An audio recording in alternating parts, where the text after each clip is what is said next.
to another edition of Kano Local TV, being brought to you by CL Management, DV Tracksuits. Big shout out to the mighty LDBC band. I wanted to do a live on this, but instead I'm gonna do a brief thoughts on Benavidez versus Morrell.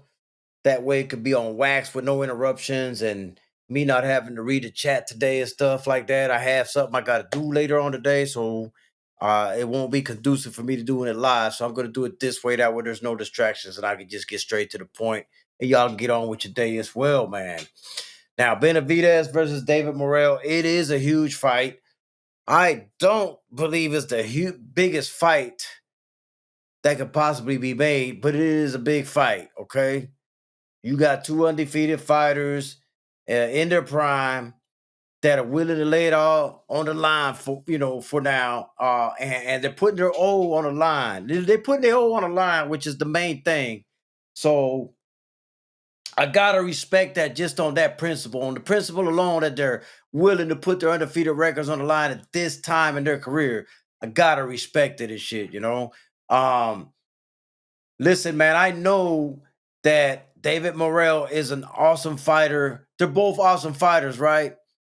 You got David Morrell, man, who can box his ass off. He does have a high ring IQ, and it's said to be have a lot of power and stuff like that. We know that Vada stuff, that drama that went on with that, maybe left some questions for some people and stuff like that.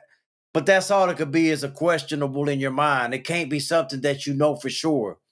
So you must assume that David Morrell has power in them punches normally. You know what I'm saying? Because I don't like putting jackets on people that don't deserve a jacket unless there's proof. Okay.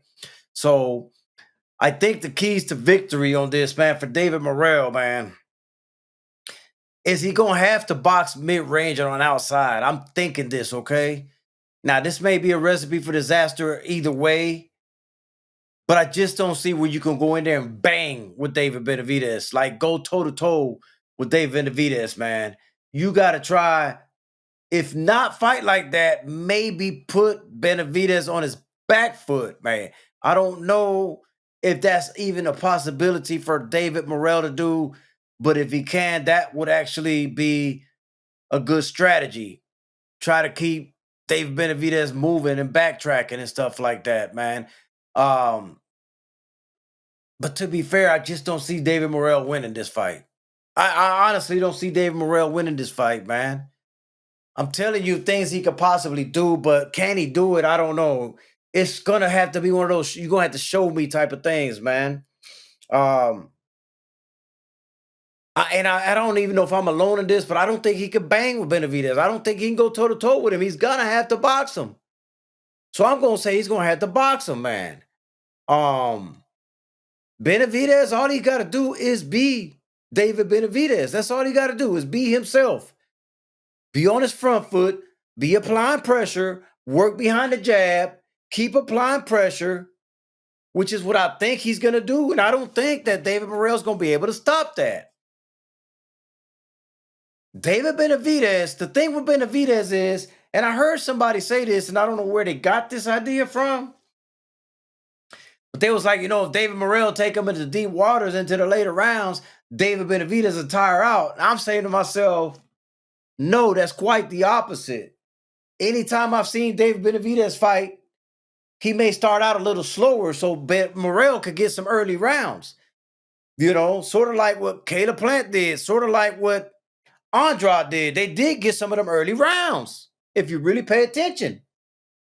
But what happened is, once David Benavidez got going and the motors went to ticking, he started pushing up forward, working behind the jab, hitting the body, applying pressure, throwing his combinations, 1, 2, 3s, and started bang, bang, bang, bang, bang, bang, bang.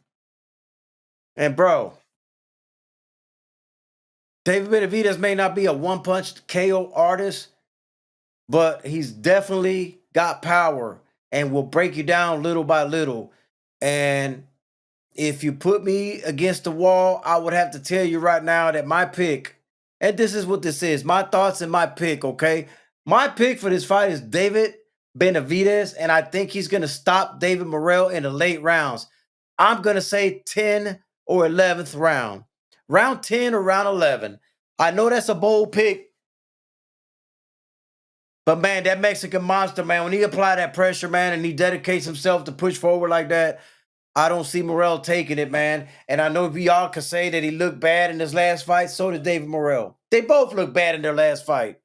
But if I had to pick between the two, I like David Benavidez' performance slightly better because I thought Morrell might have lost that fight if not a draw.